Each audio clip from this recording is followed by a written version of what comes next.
हे कृष्ण, जो लोग तुम्हारे रूप में भक्ति करते हैं और जो लोग निर्गुण की अफसाना करते हैं, उनमें से कौन ज्यादा उत्तम योगी है? जो अपना मन मेरे रूप में लगाकर भक्ति करते हैं और जो मुझे श्रद्धा से पूछते हैं, वही मेरे लिए सबसे योगी भक्त हैं। जो लोग निर्गुण अव्यक्त ब्रह्म की अफसाना करते हैं, जो इंद्रियों को संयम में रखते हैं, सब में साम भाव रखते हैं, वो भी मुझे प्राप्त कर लेते हैं। जो अव्यक्त की अफसाना करते हैं, उनके लिए यह मार्ग बहुत कठिन है, क्योंकि देह में जीव रहकर निराकार में मन लगाना बहुत मुश्किल होता है। जो लोग मुझ में मन लगाकर अन्य व्यक्ति से मुझे पूछते हैं, मैं उन्हें मृत्यु और संसार के समुद्र से बहुत जल्द पार कर देता हूँ। अगर तुम मन और बुद्धि दोनों मुझ में लगा लो तो तुम निश्चित रूप से मुझे प्राप्त करोगे, इसमें कोई संदेह नहीं। हे अर्जुन, अगर तुम्हारा मन स्थिर नहीं हो रहा तो अभ्यास करके मुझे प्राप्त करने की कोशिश करो। अगर तुम अभ्यास भी नहीं कर सकते तो कम से कम मेरे लिए कर्म करो, इससे तुम सफलता प्राप्त करोगे। अगर तुम मेरे लिए कर्म भी नहीं कर सकते तो कम से कम फल का त्याग करो और आत्मावश बनो, नियंत्रित में रहो। अभ्यास से ज्ञान बेहतर है, ज्ञान से भी बेहतर है ध्यान, ध्यान से बड़ा है कर्म का फल का त्याग, और त्याग से अंतर शांति मिलती है। जो किसी से द्वेष नहीं करता, सबसे मित्र और करुणा का भाव रखता है, जो अहंकार रहित सुख दुख में समान और केशमी हो, जो संतुष्ट आत्मा निग्रह में स्थिर और मुझ में मन और बुद्धि समर्पित करता है, वो भक्त मुझे अत्यंत प्यारा है। जो दुनिया को अशांत नहीं करता और जिसे दुनिया देखकर भी अशांत नहीं होती, जो खुशी ईर्ष्या भय घबराहट से मुक्त है, वो मुझे बहुत प्यारा है। जो किसी से अपेक्षा नहीं रखता, शुद्ध चतुर संतुलित और चिंता मुक्त है, जो हर क्रम में निष्काम भाव रखता है, वो भक्त भी मुझे प्रिय है। जो ना तो हर्षित होता है, ना दुख में दुखी होता है, ना तो किसी वस्तु की इच्छा करता है, ना शोक में डूबा रहता है, जो अच्छे बुरे फल का त्याग कर देता है, वो भक्त मुझे बहुत प्रिय है।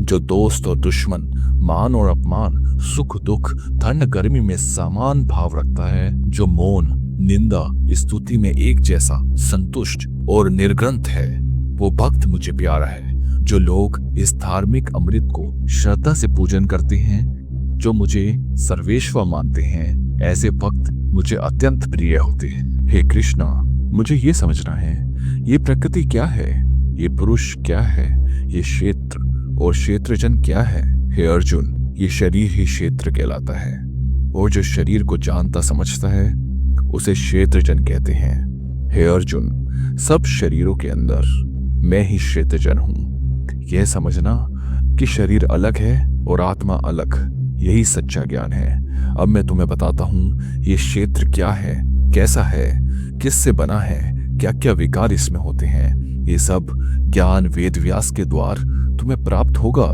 ये ज्ञान तुम्हें ऋषियों के गीत, वेद मंत्र और ब्रह्मा सूत्र से मिलता है, जो तर्क और सिद्धांत के रूप में स्पष्ट किया गया है।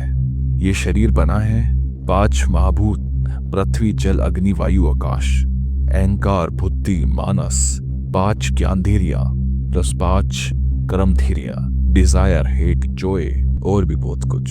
जो ज्ञान को धारण करता है उसमें यह गुण होते हैं: अहंकार का त्याग, असत्य से दूरी, अहिंसा, कस्मा, सरलता, गुरु सेवा, शुद्धता, संयम, जन्म मृत्यु से ऊपर उठने की इच्छा।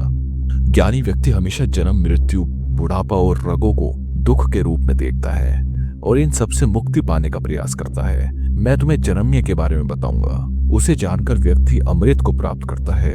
वो परम धर्म है, न सत है न असत, वो सबसे परे है। वो परम तत्व सबके हाथों पैरों आंखों कानों के रूप में व्यापक है। वो पूरे जगत को तक कर स्थिर है। वो इंद्रियों से अलग है, लेकिन सब कुछ इंद्रियों के जैसा लगता है।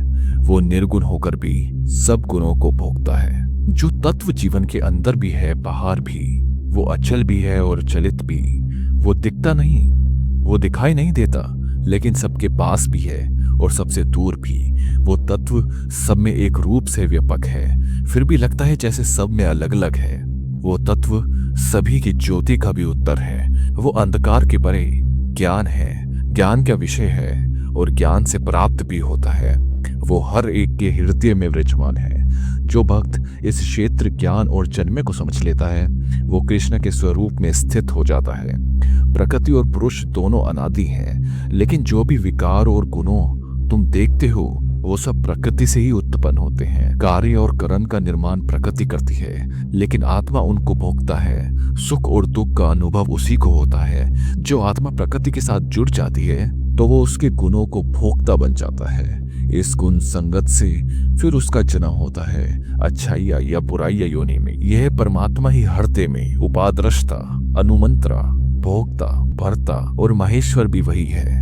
ये आत्मा से भी परे परमात्मा कहलाते हैं। जो व्यक्ति ये समझ जाता है कि आत्मा और प्रकृति अलग है और ये सब गुणों से चलते हैं तो वो दोबारा जन्म नहीं लेते, मुक्त हो जाते हैं। कुछ लोग ध्यान के जरिए आत्मा को अनुभव करते हैं, कुछ लोग संख्या के द्वार और कुछ लोग कर्म योग के द्वार। सभी मार्ग मोक्ष तक ले जाते हैं और कुछ लोग तो स्वयं नहीं समझ पाते, वो श्रद्धा से सुनकर कृष्ण की उपासना करते हैं। ऐसे लोग भी मृत्यु के समुद्र के पार हो जाते हैं। जो भी चेतना रूप शवार या जंगम वस्तु तुम देखते हो उसकी उत्पत्ति शरीर और चेतना के मिलन से होती है और दोनों का आधार कृष्ण ही है। जो व्यक्ति सभी जीवों में एक समान आत्मा को देख लेता है वो शरीर का नाश होने पर भी अविनाशी रूप में स्थिर है, वही वास्तव में देखता है। जो सब में एक ही ईश्वर को दर्शन करता है वो कभी किसी को दुखी नहीं करता और ऐसे व्यक्ति को मिलती है ब्रह्म गति यानी मोक्ष यानी मुक्ति।